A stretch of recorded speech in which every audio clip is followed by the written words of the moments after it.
What is up guys, welcome back for another video of Diablo 3, and in this video I will be talking about a build that can do great with level 90s. So let's get started. So for this build you need all the 6 pieces of the Unhallowed essence.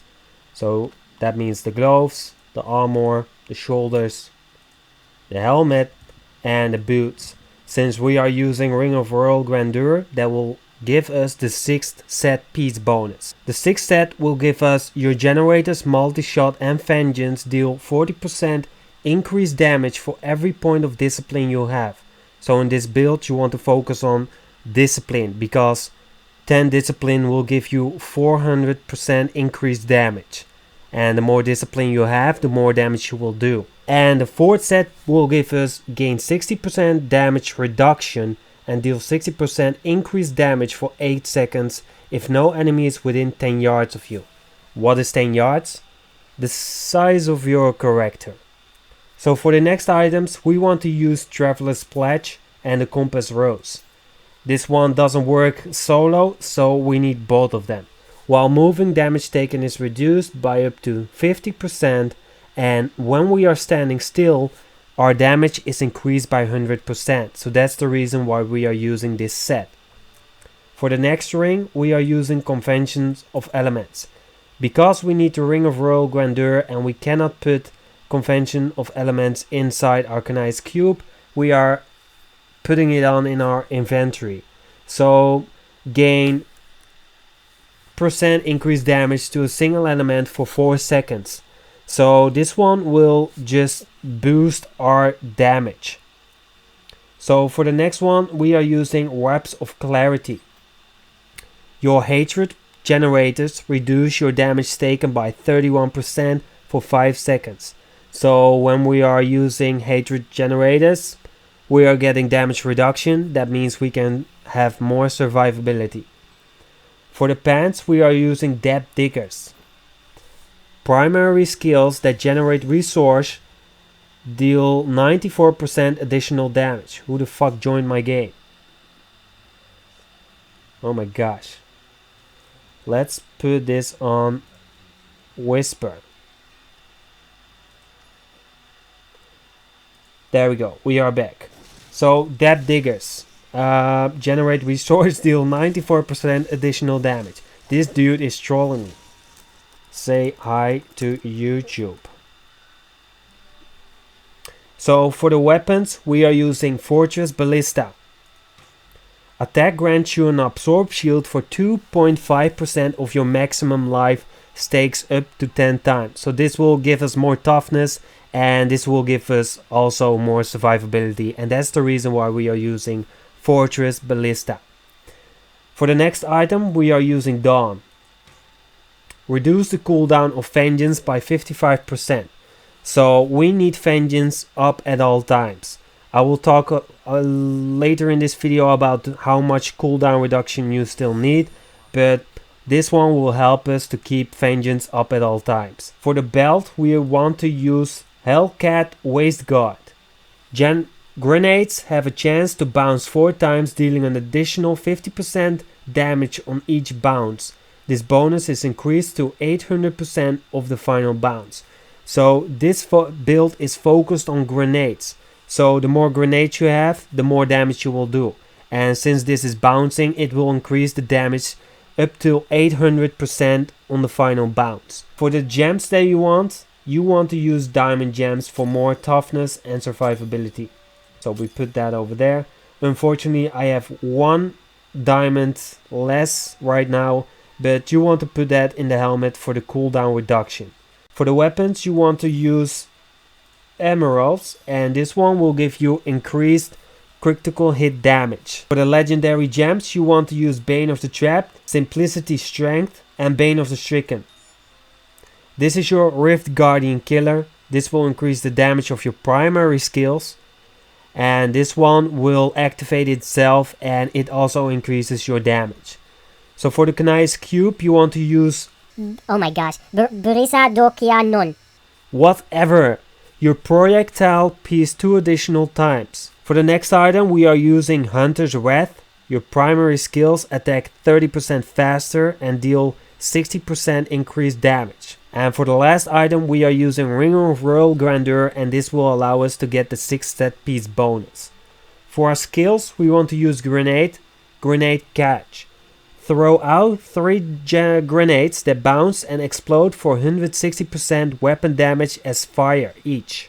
Fan of Knives, Bladed Armor.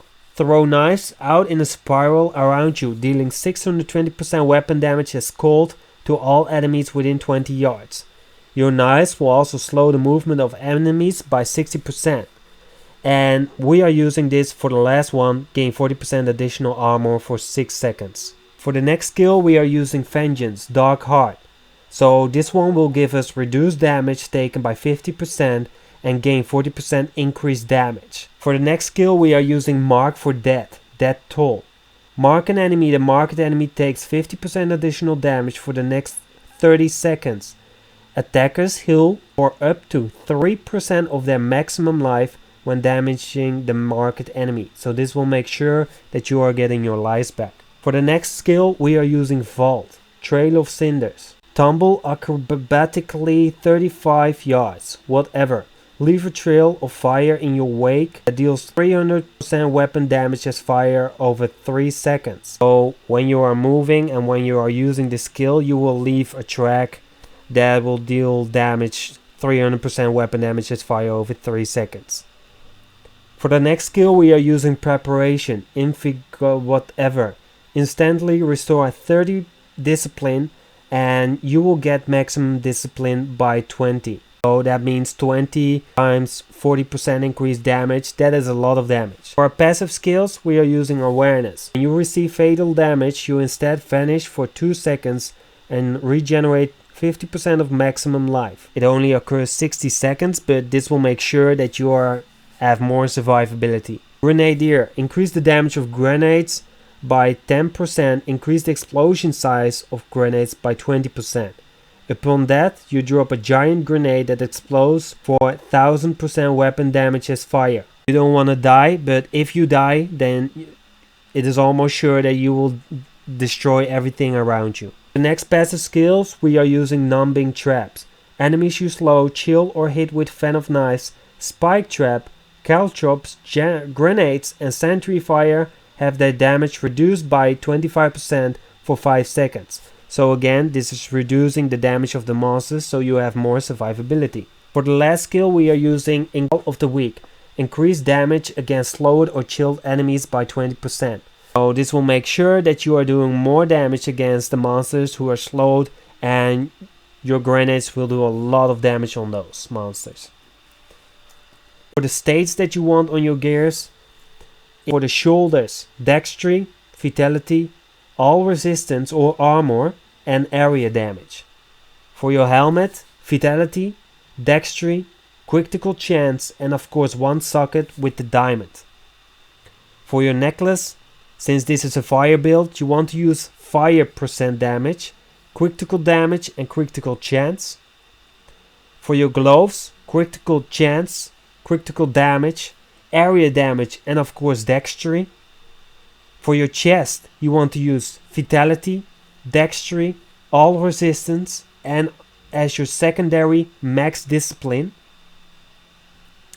For your braces, fire damage, Dexterity, Vitality, critical chance. For your belt, Vitality, Dexterity, life percent, and grenade damage. For your rings, you want one socket, Dexterity, critical damage and chance, and area damage. For your pants, you want Dexterity, Vitality, and grenade damage. For your boots, you want Dexterity, Vitality, all resistance, and movement speed or armor. For your weapons, you want both of your weapons, you want one socket, Dexterity, cooldown reduction, max discipline, and area damage. For your paragon skills, you want to go for movement speed. If you don't think you don't need it, go for Dexterity.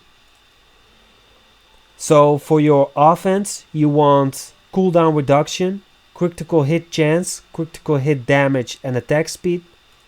For your defense, life, resistance to all elements, armor, life regeneration.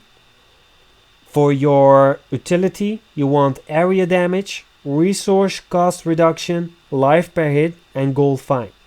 So this was the Demon Hunter build. This build will take you to Great Rift level 90s.